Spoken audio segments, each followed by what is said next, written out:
Hebrews chapter 12. Therefore, since we are surrounded by such a great cloud of witnesses, let us throw off everything that hinders and the sin that so easily entangles, and let us run with perseverance the race marked out for us, fixing our eyes on Jesus, the pioneer and perfecter of faith. For the joy that was set before him, he endured the cross, scorning its shame, and sat down at the right hand of the throne of God. Consider him who endured such opposition from sinners, so that you will not grow weary and lose heart. In your struggle against sin, you have not yet resisted to the point of shedding your blood. And have you completely forgotten this word of encouragement that addresses you as children? It says, "My son, do not make light of the Lord's discipline, and do not lose heart when he rebukes you, because the Lord disciplines those he loves, and he chastens everyone he accepts as his child." Endure hardship as discipline. God is treating you as his children. For what children are not disciplined by their father? If you are not disciplined, and everyone undergoes discipline, then you are not legitimate children at all. Moreover, we have all had parents who disciplined us, and we respected them for it.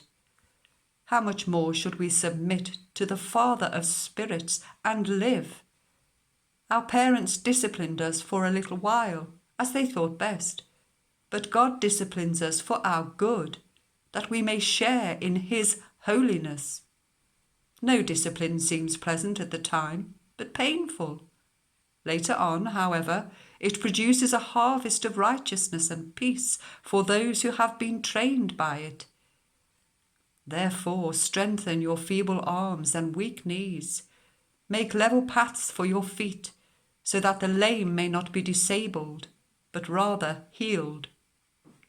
Make every effort to live in peace with everyone and to be holy.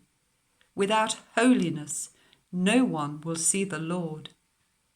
See to it that no one falls short of the grace of God, and that no bitter root grows up to cause trouble and defile many. See that no one is sexually immoral or is godless like Esau, who for a single meal sold his inheritance right as the oldest son. Afterwards, as you know, when he wanted to inherit this blessing, he was rejected. Even though he sought the blessing with tears, he could not change what he had done.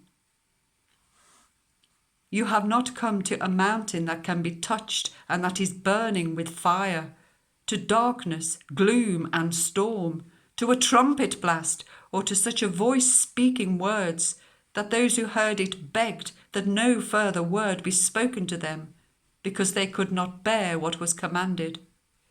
If even an animal touches the mountain, it must be stoned to death. The sight was so terrifying that Moses said, "I am trembling with fear." But you have come to Mount Zion, to the city of the living God, the heavenly Jerusalem. You have come to thousands upon thousands of angels in joyful assembly, to the church of the firstborn, whose names are written in heaven.